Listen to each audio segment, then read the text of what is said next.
કચ્છ જિલ્લામાં ઓનલાઈન ફેરબદલી કેમ્પમાં 21 અરજદારોમાંથી 2364 પ્રાથમિક શિક્ષકોની અરજી મંજૂર થઈ ગઈ છે।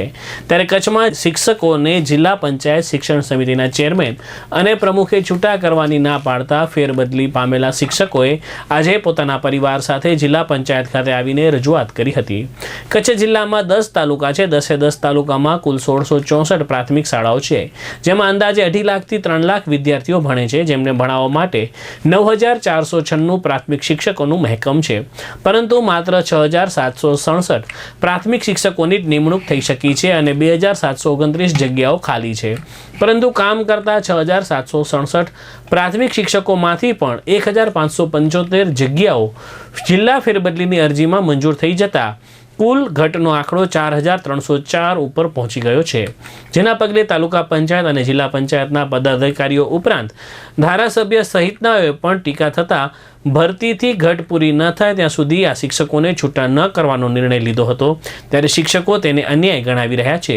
મારું નામ વાળા નરેશકુમાર વજંગભાઈ, હું કચ્છ જિલ્લાના અબડાસા તાલુકાની ખારવા પ્રાથમિક શાળામાં છેલ્લા 10 વર્ષથી શિક્ષક તરીકે ફરજ બજાવું છું। હાલમાં જ રાજ્યભરમાં પૂર્ણ થયેલા જિલ્લા ફેર ઓનલાઈન બદલી કેમ્પમાં મારી બદલી ગીર સોમનાથ જિલ્લાના વેરાવળ તાલુકાની બેદા પ્રાથમિક શાળા મુકામે થઈ છે।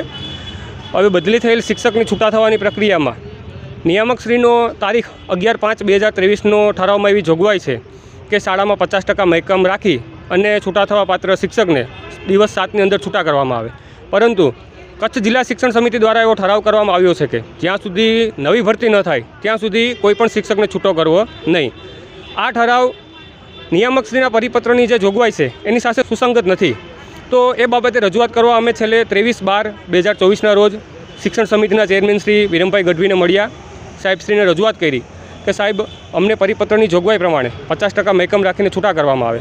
તો સાહેબશ્રી દ્વારા એવું આશ્વાસન આપવામાં આવેલું કે 31 તારીખ સુધીમાં આ પ્રશ્નનું કંઈક નિરાકરણ કરી કંઈક ઉકેલ લાવી અને તમને છૂટા કરવામાં આવશે, આવું આશ્વાસન આપવામાં આવેલું। એટલે અમે આજે 30 તારીખ સુધી રાહ જોઈ, પરંતુ અમારા છૂટા થવાની પ્રક્રિયાનું કોઈ પણ કામ આગળ વધ્યું નથી। તો ફરી એક વખત આજે અમે કચ્છ અહીંયા જિલ્લા પંચાયત મુકામે એકત્ર થયા છે અને સાહેબશ્રીની રજૂઆત કરવાના છીએ કે અમને નિયમ પ્રમાણે છૂટા કરવામાં આવે। સંવિધાનમાં બાબા સાહેબ આંબેડકર દ્વારા નિર્મિત જે સંવિધાન છે એ સંવિધાનમાં એવી જોગવાઈ છે આર્ટિકલ 14 પ્રમાણે કે કાયદા સમક્ષ તમામ નાગરિકો સમાન। જે કાયદો દ્વારકાના શિક્ષકને લાગુ પડે એ જ કાયદો કચ્છના શિક્ષકને પણ લાગુ પડે છે। તો દ્વારકાનો શિક્ષક 50% મહેકમ પ્રમાણે છૂટો થઈ શકતો હોય, બનાસકાંઠાનો શિક્ષક 50% મહેકમ પ્રમાણે છૂટો થઈ શકતો હોય, તો કચ્છનો શિક્ષક શા માટે છૂટો ન થઈ શકે? તો અમારી જિલ્લા શિક્ષણ સમિતિને એવી રજૂઆત છે કે બાબા સાહેબ આંબેડકર દ્વારા નિર્મિત જે સંવિધાન છે, જે નિયમ છે, રાજ્ય દ્વારા લાગુ પડેલા જે કાયદા છે એનું પાલન કરવામાં આવે અને છૂટા થવા પાત્ર તમામ શિક્ષકો જે છે એને શાળામાં 50%નું મહેકમ જળવાય એ રીતે નિયમ પ્રમાણે છૂટા કરવામાં આવે, એવી અમારી રજૂઆત છે સાહેબશ્રીને। ત્રીજી વખત અમે અહીંયા રજૂઆત કરવા આવ્યા છે સાહેબ જોડે। નહીં અમારી માંગણીઓ સ્વીકારવામાં આવે, અમારી રજૂઆત નહીં ધ્યાને લેવામાં આવે તો અમે ગાંધી ચિંધ્યા માર્ગે પણ આગળ વધશું અને ભવિષ્યમાં એ બાબતના પગલાં પણ અમે ગાંધી ચિંધ્યા માર્ગે આગળ વધવાની અમારી તૈયારી છે। દરમિયાન કચ્છ જિલ્લા પ્રાથમિક શિક્ષક સંઘના પ્રમુખ નેન્સી જાડેજાએ ચંચળ ન્યૂઝ સાથે વાત કરતા જણાવ્યું હતું કે શિક્ષકો પૈકી ઘણાના માતા પિતાને ગંભીર બીમારી છે, તો કેટલાક કિસ્સામાં તેમના બાળકો હેરાન થઈ રહ્યા છે। આ ઉપરાંત કેટલીક જગ્યાઓએ તો મકાન ખાલી કરવા પણ કહી દેવાયું છે અને સામાન પણ જતો રહ્યો છે।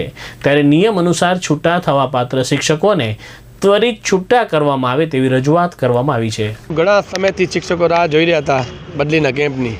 તો પહેલાં તો ભરતી થવાની હતી, એના બદલે રાજ્ય સંઘે રજૂઆત કરી અને બદલીના કેમ્પ થયા અને ઘણાને બદલીના ઓર્ડર મળી પણ ગયા। આજે ઓનલાઈનના જે કેસ છે એમાં 1364 ઓર્ડર આવ્યા છે। કચ્છમાં ઘણી ઘટ છે, એના લીધે 50% ઉપર મહેકમ હોય એવા અંદાજિત 450 શિક્ષકો છૂટા થઈ શકે એમ છે અને એ લોકોને એમ લાગતું હતું કે અમે છૂટા થઈ જશું, એટલે ઘણાએ સામાન ભરી લીધો છે અથવા તો મકાન ખાલી કરી નાખ્યું છે। બાળકોના શિક્ષણને જે બદલાવ કરવો પડે એલસી લઈ લીધા છે, એટલે એ લોકોનો હવે મૂડ એવો છે કે ભાઈ અમને જલ્દી છૂટા કરવામાં આવે। પણ કચ્છની સ્થાનિક પરિસ્થિતિના લીધે ચેરમેન સાહેબે એક ઠરાવ કર્યો હતો કે જ્યાં સુધી ભરતી ન થાય ત્યાં સુધી આ લોકોને છૂટા ન કરવા, પરંતુ ગયા સોમવારે 23 તારીખના રજૂઆત કરી હતી।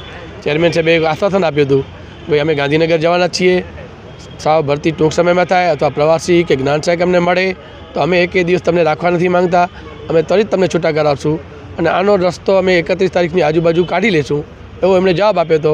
એટલે વળી પાછા સોમવાર થયો એટલે શિક્ષકો પોતાની રીતે ઘણા અહીંયા રજૂઆત કરવા આવ્યા છે, ચેરમેન સાહેબને મળવા માંગે છે પણ ચેરમેન સાહેબને આટલા બધા શિક્ષકો તો ના મળી શકે, પણ આપણે દર વખતે 5 કે 10 શિક્ષકોને લઈ જતા હોય છે અને એમની વાતો ચેરમેન સાહેબ સાંભળતા હોય છે. એટલે આનો રસ્તો હવે ખરેખર ટૂંક સમયમાં નીકળે તો આમનું પણ હવે મન નથી અહીંયા, કારણ કે અહીંયાથી બદલી થઈ ગયા છે એટલે નિશાળોમાં જતા હોય પણ એના દિલથી એટલા બધા ભણાવતા ન હોય, તો ખરેખર શોર્ટ ટાઈમમાં પ્રવાસીઓ હતા કોઈ પણ ભરતી કરવામાં આવે અને આને આ લોકોને જલ્દીથી છૂટા કરવામાં આવે. સંઘ દ્વારા જો જિલ્લા સંઘ દ્વારા રાજ્ય સંઘને રજૂઆત કરવામાં આવી છે અને રાજ્ય સંઘની લગભગ અંદાજિત 3 મિટિંગો થઈ છે. માનનીય પાનસરિયા સાહેબ શિક્ષણ મંત્રી સાથે વાત થઈ છે, CM સાથે પણ વાત પહોંચી છે અને ફરી પાછો આજે અમારા દિગુભા અને જમીનભાઈ છે એ લોકો માતાના મઢ દર્શન કરવા આવ્યા હતા, ત્યાંથી નીકળ્યા છે અને ગાંધીનગર મુકામે શિક્ષણ મંત્રી સાહેબ સાથે જરા પરામર્શ કરી અને આનો ઉકેલ જલ્દી આવે એવા પ્રયત્નો કરવામાં આવશે.